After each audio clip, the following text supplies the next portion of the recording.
కిర్గిస్థాన్ భారత విద్యార్థులకు భారత ప్రభుత్వం సహాయం చేయాల్సిన అవసరం ఉంది. ఇప్పటికీ పెద్ద ఎత్తున హింస జరుగుతున్న పరిస్థితి మిత్రుల ద్వారా తెలుస్తున్న పరిస్థితిలో మిగతా దేశాలన్నీ వాళ్ళ యొక్క దేశాల యొక్క ప్రత్యేక విమానాలను ఏర్పాటు చేసి ఆ యువతను విద్యార్థులను వారి దేశంలోకి తరలించే ఒక ప్రక్రియ చేపట్టింది. కాబట్టి భారత ప్రభుత్వం ఆ పనికి పూనుకోవాలని డిమాండ్ చేస్తూ ఇక్కడ కూడా రాష్ట్ర ప్రభుత్వం ఆ విషయంలో సీరియస్గా ఆలోచించే దిశగా ఉంది.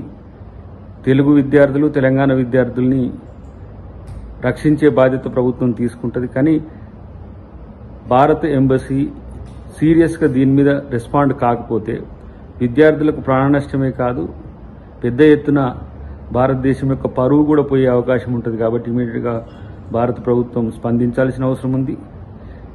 ఏ అంశాలు వారికి ఇబ్బందికరంగా ఉన్నా నేరుగా సంప్రదించడానికి కూడా ప్రయత్నాలు చేసే ప్రయత్నం చేస్తాం. డెఫినెట్గా ఇది విదేశాల్లో చదువుకుంటున్న విద్యార్థులకు ఒక సమస్యగా మారుతున్న క్రమాన్ని గమనించి కాంగ్రెస్ పార్టీ కానీ లేదంటే ఇతర ప్రజాస్వామికవాదులు కానీ భారత ప్రభుత్వాన్ని డిమాండ్ చేస్తున్న పరిస్థితి. కాబట్టి ఇమీడియట్గా దాని మీద స్పందించాలని నేను కోరుతున్నాను.